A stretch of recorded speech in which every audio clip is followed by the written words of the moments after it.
शिरडी की पावन धरती से श्रद्धा और सबूरी का संदेश अपूरे विश्व तक। Sai global TV Shirdi.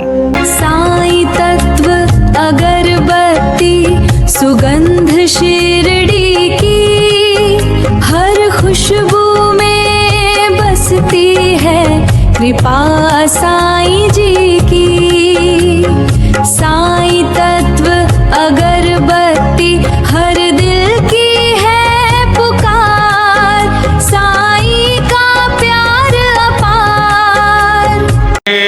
सच्चिदानंद सद्गुरु साईनाथ महाराज की जय। श्री साईं बाबा संस्थान ट्रस्ट शिरडी द्वारा श्री गुरु पूर्णिमा उत्सव 2026 निमित्त विश्व के सभी श्री साईं भक्तों को सस्नेह निमंत्रण। श्री गुरु पूर्णिमा के पावन पर्व पर श्री साईं बाबा के दिव्य दर्शन के साथ इस उत्सव की अनुभूति अवश्य लीजिए।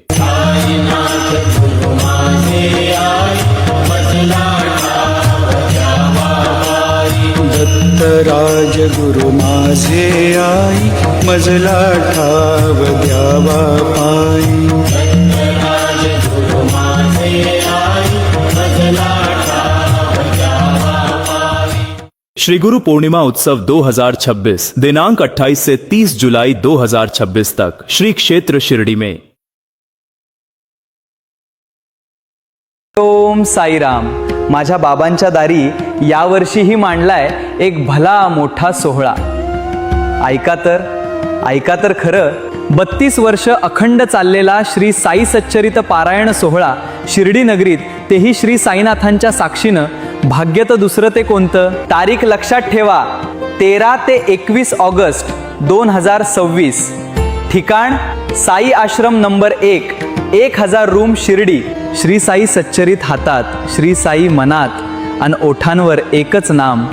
या आणि अनुभवा ही पर्वणी दररोज नाही, नुसतं ऐकून नका जाऊ, नाव नोंदवा। www.saiparayan.org वर आत्ताच नोंदणी करा आणि या पवित्र सोहळ्यात सहभागी व्हा। आपली नोंदणी झाली याची खात्री करून घ्या अथवा व्हॉट्सॲप नंबरवर ओम साई राम पाठवा। झालं, चला तर मग श्री साई सच्चरित वाचूया, श्री साईंना अनुभवूया। आम्ही तुमची वाट पाहतोय। बोला ओम साईराम। उमेश थोरात, हे माझा मुलगा आहे, मी त्याची मम्मी आहे। यांनी मी स्वयंपाक करत होते, यांनी पुढच्या घरात होता, मी पाठीमागे किचनमध्ये होते। याला बाथरूमला आली तर यांनी ना डायरेक्ट आहे ना पेनाने उपयोग करून पाहिलं त्याचा। त्यांनी काढायचा प्रयत्न केला पण तो मध्ये गेला। मग त्यांनी मला नंतर सांगितलं, दुसऱ्या सकाळी त्यांनी मला सांगितलं का मम्मी माझ्या पोटात पेन गेला। तर मी त्याला विचारलं कशामुळे गेला, काय गेला। तर त्यांनी मग मला नंतरून सांगितलं की मी घाण काढत होतो आणि ते माझ्या हातातून सटकला आणि तो मध्ये गेला। त्याच्यानंतर मग मी दवाखान्यात आणलं त्याला।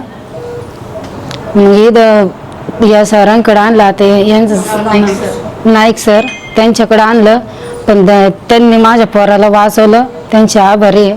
साईनाथ हॉस्पिटल 200 रूम, खर्च नाही आला काहीच। माझा मुलगा आहे तसं चांगलं आहे, त्यांनी साईबाबाच्या कृपेने काढले, ते चांगलं झालं। माझं पोरग मला दिलं वापस परत, त्यांचे आभारी आहे।